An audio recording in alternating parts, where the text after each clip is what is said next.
Buenas noches, profesor. Buenas noches a todas las personas que estén visualizando el presente video. Mi nombre es Joaquín Sebastián Ramírez Pacahuala y mediante este medio voy a dar solución al examen parcial del curso de Derecho Procesal Penal.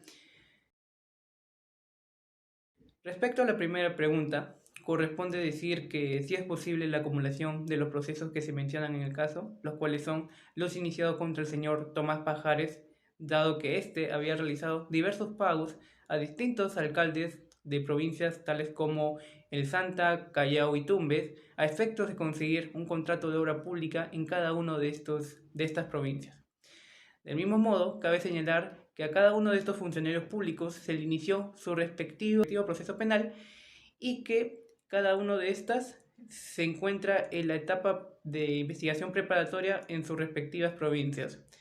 Una vez dicho esto, corresponde señalar que, de acuerdo a la norma general del proceso penal, establece que cuando una persona comete un delito se le origina un proceso penal. Sin embargo, también existe la excepción, la cual establece que es posible la acumulación de procesos siempre y cuando exista conexidad entre las mismas. Por lo tanto, se puede dar la acumulación de procesos, perdón, y también debe tenerse en cuenta los criterios de economía procesal y para evitar disposiciones o contradicciones, lo cual es lo que se busca.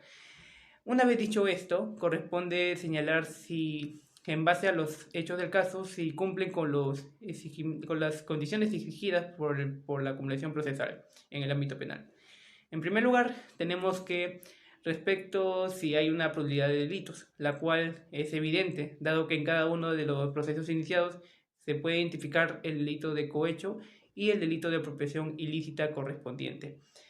El segundo criterio, que quizás es el más importante, es el que existe un mismo sujeto que interviene en cada uno de estos delitos, el cual es el señor Tomás Pajares, dado que éste realizó el delito de cohecho a efectos de conseguir un contrato de obra pública en cada una de las provincias anteriormente señaladas y por lo tanto de una manera irregular a lo que señala la ley de contrataciones con el Estado. Por último, tenemos que existe una conexión entre los delitos, dado que la comisión del primer delito, la cual fue el cohecho, hizo que fuera más accesible la comisión del segundo delito, la cual fue la apropiación ilícita. De esta manera existe conexión entre ambos delitos y de manera que si no se llegara a configurar la comisión de uno, muy difícilmente se podría configurar el otro. Y bueno, eso de acuerdo a esto, podemos señalar que sí es posible que se acumulen los procesos, dado que esto se da en la modalidad objetiva y por lo tanto será competente entonces el primero que haya tenido conocimiento del delito, el cual, según los hechos del caso, correspondería al juez de la provincia El Santa. Ahora bien, sobre la segunda pregunta, corresponde señalar que la regla general establece que el juez debe gozar de plena independencia y total imparcialidad durante todo el proceso. En consecuencia, se puede advertir que el post del señor Juan Carrión en su cuenta social de Facebook hace manifiesta su enemistad que tiene contra el imputado y por lo tanto muy probablemente no realice de manera adecuada su labor de juez. Si bien es lógico, o bueno, es importante señalar que esto se dio previo a que el señor Juan Carrión asuma el cargo de juez de investigación preparatoria del presente proceso, cabe señalar también que este tenía pleno interés en hacerse responsable del mismo y por lo tanto no es probable de que éste realice sus funciones de manera adecuada. En caso fuera defensor del señor Juan Benítez y Tomás Pajares, lo que realizaría sería la recusación al juez Juan Carrión debido a que este no estaría aplicando sus funciones de la manera que exige la regla, teniendo en cuenta que no sería imparcial y por lo menos establecería algunas dudas o cuestionamientos de sus funciones que ejercería. Dicho procedimiento se debe realizar mediante escrito, señalando la causal de recusación en un plazo de 3 días de conocida la causal y 3 días hábiles previos al juicio oral. Considero importante definir el concepto de tercero civilmente responsable, la cual, según nuestro ordenamiento jurídico, dispone que es toda persona natural o jurídica que, sin haber intervenido en la comisión del hecho punible, interviene en el proceso penal con el propósito de responder económicamente a favor del agraviado. Sin embargo, resulta importante señalar que, de acuerdo a la información proporcionada por el caso, la empresa Pontu fue organizada para realizar prácticas corruptas, haciendo entregas millonarias a funcionarios, partidos políticos para obtener un beneficio indebido e influenciar a dichos funcionarios a mantener negocios entre sí en todo el mundo. Incluso ello quedó consignado en la declaración de culpabilidad celebrada el 21 de diciembre de 2018, en donde se detalló las modalidades estructuradas para alcanzar dicho propósito, tales como el MyWeb Day o el sistema Brusis. Es por ello que considero que no debería declararse fundada la integración de la empresa Pontu como tercero civilmente responsable, dado que ésta sí tenía responsabilidad penal y la figura del tercero civilmente responsable implica que la persona jurídica no tenga responsabilidad penal en la comisión del delito. De admitirse, se estaría vulnerando la garantía procesal del debido proceso, teniendo en cuenta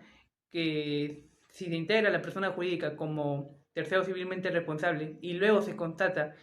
que sí tenía responsabilidad penal, pues entonces ello ocasionaría la liquidación del proceso y con ello retardar más la misma. Los principales presupuestos que se exigen para la incorporación de una persona jurídica como tercero civilmente responsable implica la relación de subordinación, que puede ser por un empleador o un trabajador de la persona jurídica. 2. Que el subordinado cause daños. Y 3. Que ese daño que se realice en el ejercicio de un cargo o en la prestación de un servicio, lo cual evidentemente no ocurre en el presente caso, teniendo en cuenta que la empresa Pontu fue organizada para realizar prácticas corruptivas y tenían plenamente estructurado cada uno de esos mecanismos para alcanzar dicho propósito. De acuerdo a la información proporcionada por el caso, se puede determinar la existencia del delito de cohecho transaccional realizada por el señor Tomás Pajares, el representante legal de la empresa Pontu, a cada uno de los alcaldes de la provincia del Santa, Callao y Tumbes, a efectos de conseguir el contrato de obra pública. En consecuencia, de acuerdo al artículo 3 de la Ley 3424, la persona jurídica será responsable administrativamente cuando, acá nos remitimos al inciso 2 del artículo 3 de la ley anteriormente señalada, cuando el delito lo haya cometido una persona natural que brinde servicios a la persona jurídica y éste haya actuado o por cuenta propia o en beneficio de la persona jurídica. Las sanciones que se le pueden llegar a aplicar a la persona jurídica pueden llegar a ser desde una multa, la inhabilitación de actividades sociales o de contratar con el Estado, las cancelaciones de licencias o concesiones, la clausura temporal o definitiva, o incluso llegar hasta la disolución de la sociedad. Considero primero importante señalar que el derecho a la no autoincriminación implica o garantiza a que toda persona, ya sea natural o jurídica, no se declare contra sí misma, no se descubra contra sí misma y no se acuse contra sí misma. La manera en que ejerce este derecho la persona jurídica es a través de su representante especialmente designado por ella, en compañía de su abogado, para que de manera conjunta puedan ejercer este derecho y procurar que no se le vulnere ninguno de los derechos que ostenta la persona jurídica en el proceso penal. En consecuencia, cuando el fiscal amenaza con denunciarla bajo el delito de resistencia o desobediencia a la autoridad, estaría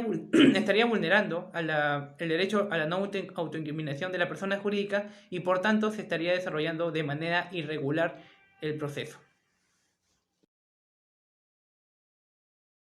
Respecto a la última pregunta, he tomado en consideración la doctrina comparada. En esta oportunidad me basaré en la doctrina española y esta dispone que cuando se le ha imputado a la persona jurídica, se le tomará declaración a su representante especialmente designado por esta, en compañía de su abogado, la averiguación de los hechos, a la participación en ellos de la entidad imputada y a las demás personas que hayan podido participar en la realización de estas. Durante esta realización podrá ser aplicable los derechos inherentes a ella, tales como a la no autoincriminación, al derecho a guardar silencio, a no declararse culpable, entre otros. Dicho de este modo, la persona jurídica al no presentar o al no manifestarse sobre la entrega de documentos, estaría ejerciendo su derecho a la no autoincriminación y por tanto ello no implica que el juicio se cancele o se suspenda, sino que por el contrario, según el artículo 376.1 del nuevo Código Procesal Penal, dispone que si el acusado se rehúsa a declarar total o parcialmente sobre los hechos, el juez comunicará que pese a que no declare, el juicio continuará y se tomarán en consideración las declaraciones presentadas ante el fiscal anteriormente. Ahora bien, si bien en el presente caso no nos encontramos en la etapa de juicio oral, sino que más bien esta información lo está solicitando el fiscal, puede utilizarse en esta oportunidad, o considero yo, la declaración de culpabilidad que realizó la persona jurídica el 21 de diciembre de 2018 y en base a ello sostener indicios del presunto delito cometido por la persona jurídica en el país o de los delitos que se le están inculpando que realizó en el país. Eso sería todo. Muchas gracias.